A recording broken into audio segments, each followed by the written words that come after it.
Hola, bienvenidos de nuevo. Vamos ahora a empezar una nueva unidad en nuestra temática de estudio.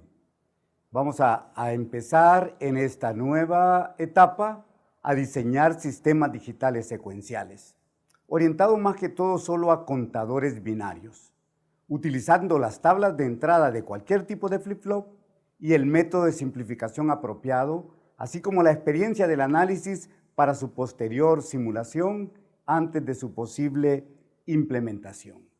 Si algunas palabras aquí parecen desconocidas, pues dentro de poco será parte de nuestro léxico del diario vivir. Todos los sistemas digitales que hemos estudiado en las secciones anteriores se llaman sistemas digitales combinacionales, porque su salida depende exclusivamente de la combinación de las variables de entrada. En los sistemas secuenciales que vamos a estudiar en esta unidad, su salida también depende de la combinación de las variables de entrada, pero además depende también del valor de la misma salida y de una nueva señal que vamos a introducir en ellos, que se llama la señal de reloj. La principal característica que vamos a observar en este tipo de sistemas será la inclusión de las señales de tiempo, que para nosotros se va a llamar CLK, del inglés clock. Los elementos básicos en el diseño de los sistemas digitales secuenciales son los latches y los flip-flop. Los flip-flop también se llaman biestables porque tienen dos estados estables, Q igual a 0 y Q igual a 1. El primer dispositivo básico que vamos a estudiar se llama latch NOR y está compuesto de dos entradas S y R, dos salidas Q y Q negado, de forma que si Q es igual a 0, Q negado es igual a 1, y si Q es igual a 1, Q negado es igual a 0. Estos circuitos no tienen señal de reloj. Se llama latch NOR porque está compuesto por dos compuertas NOR. De hecho, también existen latch NAND, que están compuestos por dos compuertas NAND. Cuando al principio decíamos que la salida depende también del valor de la salida, lo podemos apreciar muy bien en la figura, cuando vemos que la salida Q está realimentada a la entrada y la salida Q negada también está realimentada a la entrada. La tabla se muestra a continuación. Podemos ver que se hace un análisis con los valores iniciales de S, R y Q. Como entonces son tres variables de entrada, S, R y Q, vamos a hacer 2 a la 3 combinaciones de las variables de entrada, eso es 8 combinaciones del 0 al 7. El Q asterisco diremos que es el Q que aparecerá después del análisis combinacional que hemos hecho del circuito que está presente. A la par de Q asterisco también aparece el resultado que debe darse en Q negado al hacer la corrida de dicho circuito. Es algo que usted ha aprendido a hacer en las clases anteriores, por lo tanto lo dejaremos para que usted practique la corrida en los diferentes circuitos. Como resultado del análisis de la tabla anterior, obtenemos esta otra tabla que es una tabla resumida. ¿Qué podemos apreciar? Si S y R valen 0, 0, la variable Q asterisco toma los mismos valores que la Q sin asterisco. Por lo tanto, podemos concluir que siempre que S y R valgan 0, 0, la Q no va a cambiar de valor. Por lo tanto, diremos que si S y R valen 0, 0, Q no cambia. Cuando S y R valen 0, 1, podemos apreciar que la Q asterisco vale siempre 0. No importa cuánto valga la Q actual, si vale 0 o 1. Siempre que S y R valgan 0, 1, la Q siguiente o Q asterisco va a valer 0. Cuando S y R valgan 1, 0, sin importar el valor de la Q presente, la Q asterisco valdrá 1. Al llegar a la combinación 1, 1, observamos que la Q asterisco vale 1 y también la Q negada vale 1, lo cual niega lo que acabamos de decir hace un rato, que si Q es igual a 0, Q negado vale 1. Por lo tanto, la combinación 1-1 en las variables SR no se puede usar, no es recomendable usarla. Ese es el símbolo del flip-flop SR, aparecen las entradas SR, la salida Q y la salida Q negada. El otro de los dispositivos básicos y quizá el más importante es el flip-flop. Vamos ahora a estudiar los diferentes tipos de flip-flop que existen. Veamos cómo están compuestos. Tienen una o dos entradas síncronas, que son aquellas que trabajan en sincronía con una señal de reloj. Las entradas síncronas tienen el nombre del flip-flop, es decir, un flip-flop que se llama SR tendrá entradas síncronas SR. El flip-flop D tendrá una entrada síncrona que se llama D. El flip-flop JK tendrá dos entradas síncronas que se llaman J y K. Y el flip-flop T pues tendrá una entrada síncrona. También los flip-flop tienen dos salidas, Q y Q negado. De nuevo repitiendo que si Q es igual a 0, Q negado deberá ser 1, y si Q es igual a 1, Q negado deberá ser igual a 0. Estos sí tienen una señal de reloj.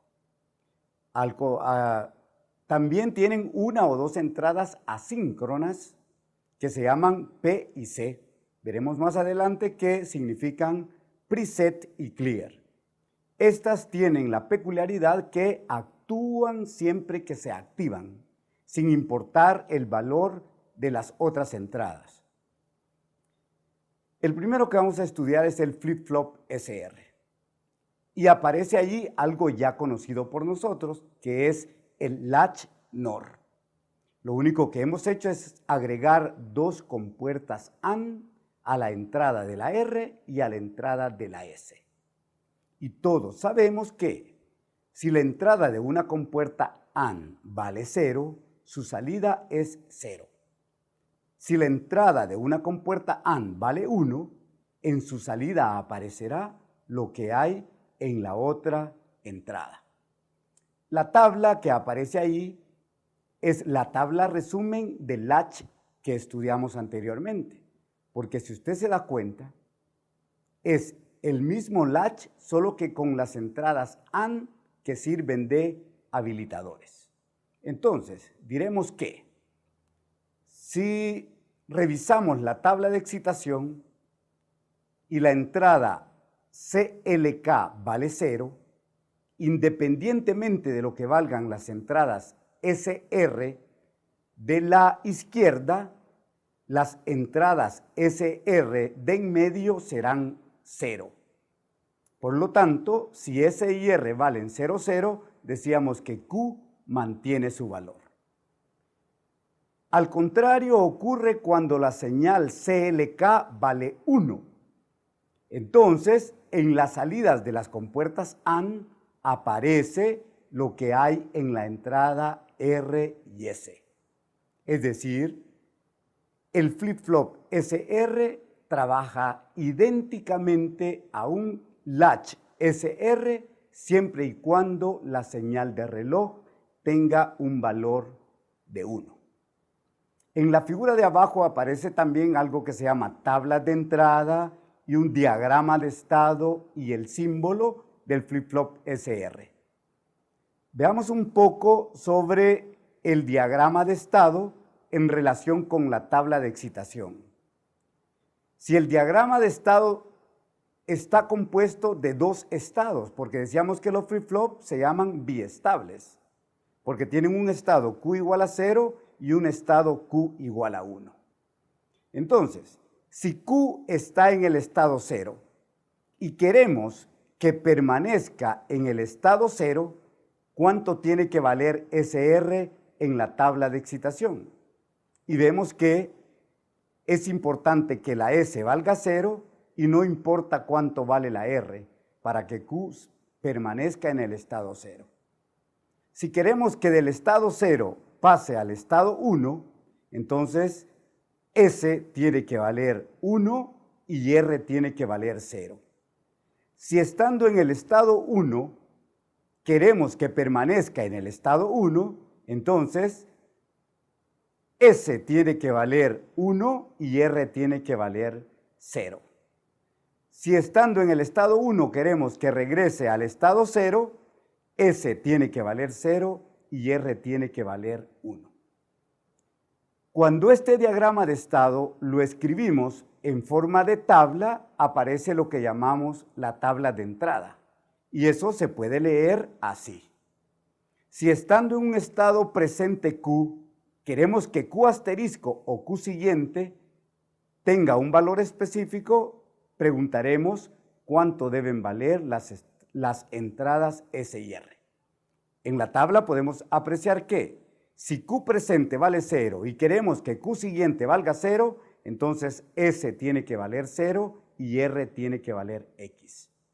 Si Q presente vale 0 y Q asterisco queremos que valga 1, entonces S tiene que ser 1 y R 0. Lo mismo ocurre con las otras dos combinaciones que aparecen allí. Por último, más a la derecha aparece el símbolo del flip-flop SR.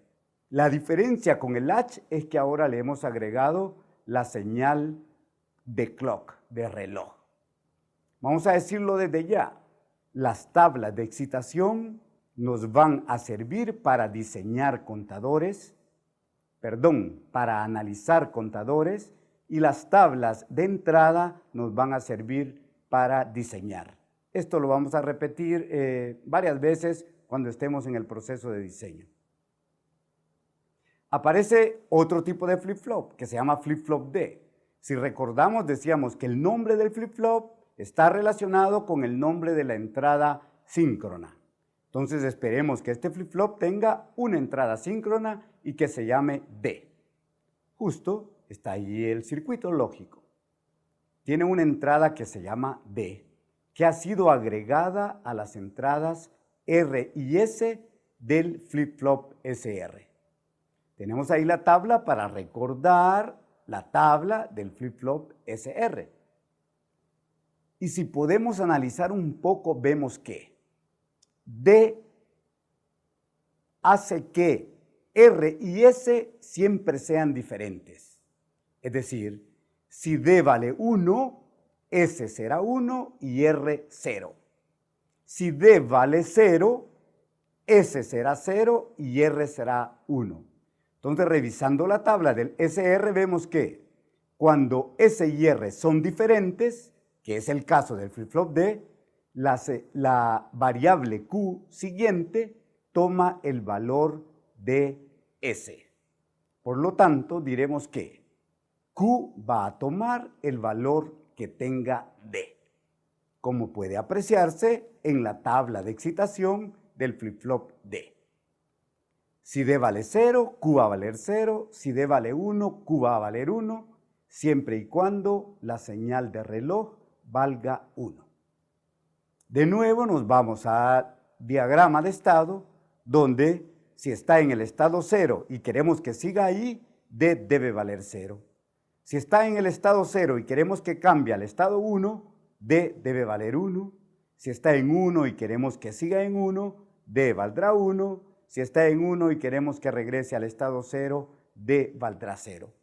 Eso mismo lo traducimos a la tabla y aparece de nuevo la tabla de entrada. Si está en 0 y queremos que siga en 0, pues D debe valer 0. De 0 a 1, D debe valer 1. De 1 a 0, D debe valer 0. Y de 1 a 1, D debe valer 1. El símbolo que vamos a utilizar del flip-flop D aparece a la derecha. Otro de los dispositivos que vamos a estudiar es el flip-flop JK.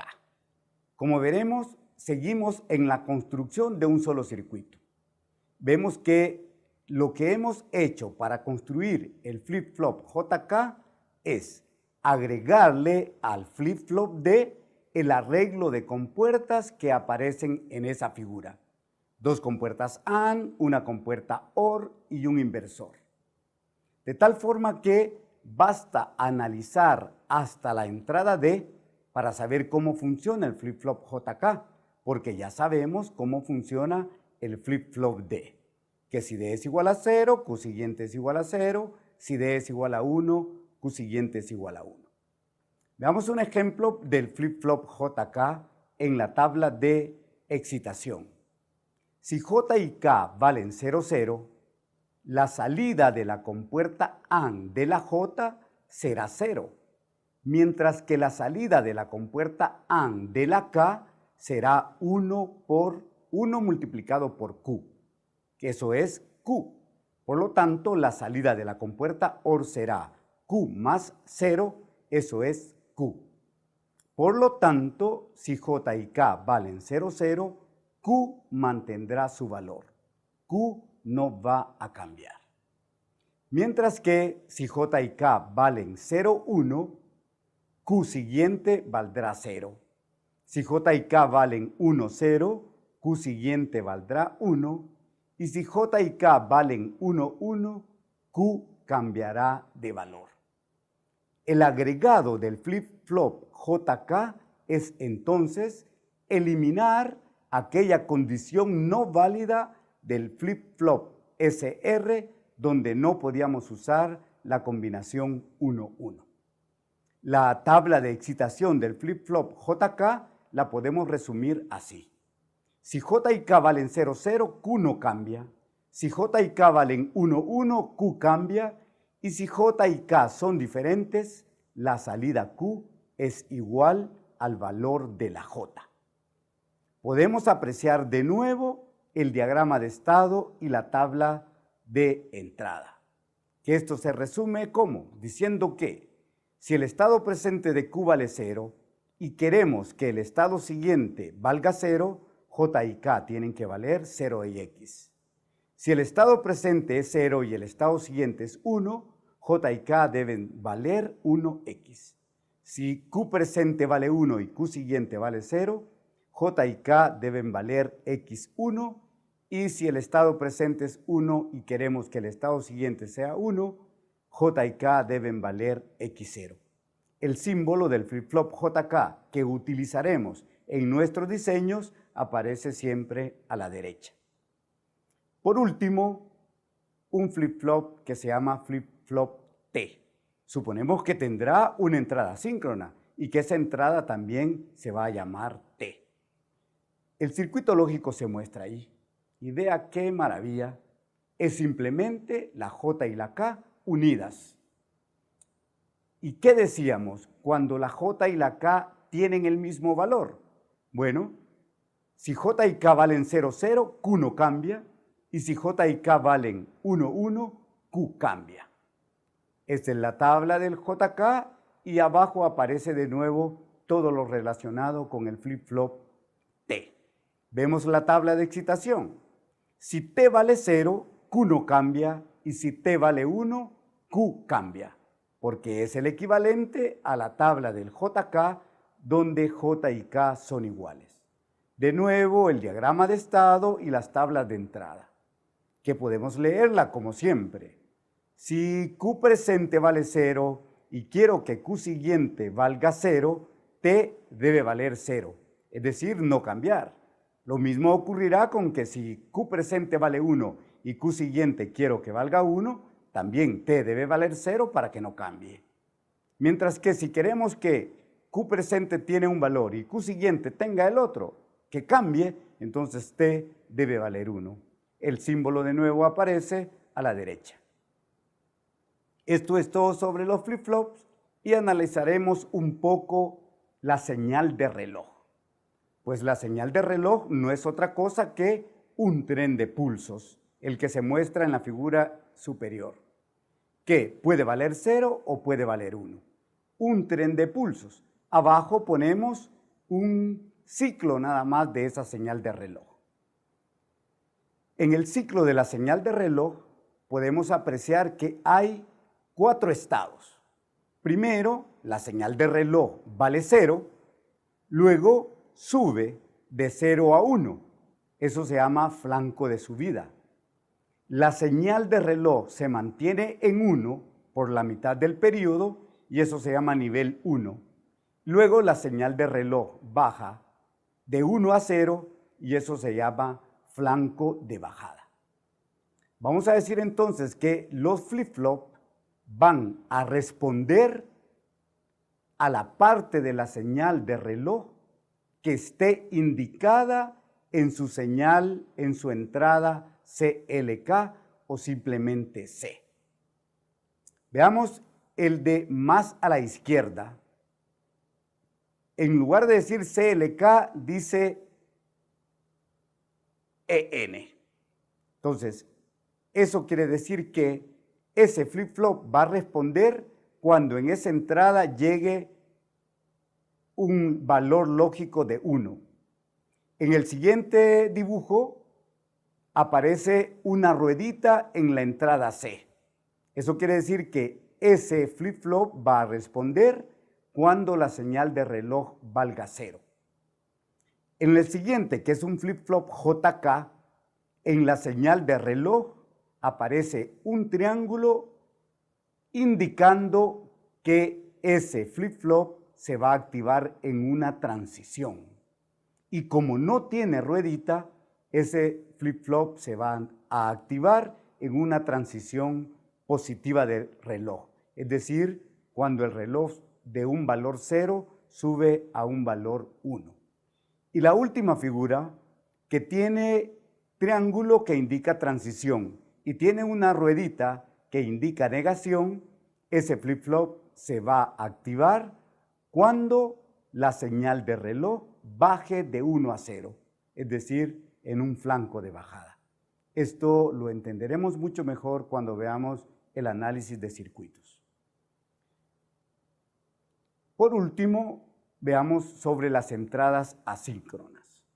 Decíamos cuando empezamos la clase que los flip-flop pueden tener una o dos entradas asíncronas. ¿Y qué eran estas? Eran entradas que se actúan cada vez que se activen. Veamos, por ejemplo, esos son símbolos de flip-flop que tienen la señal P y clear. P de preset y clear de C. Esas, como no, las entradas P y C no tienen ruedita, vamos a decir que son entradas asíncronas activas altas. Es decir, la vamos a activar poniendo un 1 en cada una de ellas cuando lo necesitemos. Por ejemplo, veamos la combinación 0,1 de la tabla que presentamos ahí. Ponemos un 0 en P y un 1 en la C. Como son activas altas, estamos activando la C, que significa clear o borrar. Por lo tanto, la Q se va a poner en 0 independientemente del reloj o de la entrada D del flip-flop. Pero si ponemos un 1 en la P y un 0 en la C, estamos activando el preset, que significa poner en 1, por lo tanto Q tomará el valor de 1. Pero cuando la P y la C, las dos valen 0, 0, como son activas altas, no estamos activando ninguna. Por lo tanto, el flip-flop va a hacer su trabajo normal para el que fue diseñado. Mientras que si le ponemos 1 y 1 a la P y a la C, en el mismo instante le estamos diciendo que se ponga en 1 y que se ponga en 0. Eso no es posible, por lo tanto, no es recomendable utilizar la combinación 1-1 en las entradas P y C activas altas. La otra posible combinación de las entradas P y C es cuando son activas bajas, lo cual se representa por un circulito, como veíamos hace un rato, en las entradas. Ahí tenemos las entradas preset y clear, activas bajas, porque tienen el circulito, y la tabla se muestra ahí a la par. De nuevo entonces, si ponemos la combinación 0 y 1 en P y C, como son activas bajas, estamos activando a la P, el preset, que quiere decir poner Q en 1. Cuando ponemos la combinación 1-0, estamos activando el clear, que significa borrar. Por lo tanto, Q va a valer 0. Si P y C valen 1-1, y como son activas bajas, no estamos activando ninguno. Por lo tanto, el flip-flop trabajará normal. Y el 00 de nuevo estamos diciéndole por un lado que se ponga en 1 y por otro lado que se ponga en 0. Entonces esa combinación no la vamos a usar en las entradas activas bajas. Muy bien, esto ha sido todo por ahora y nos vemos a la próxima.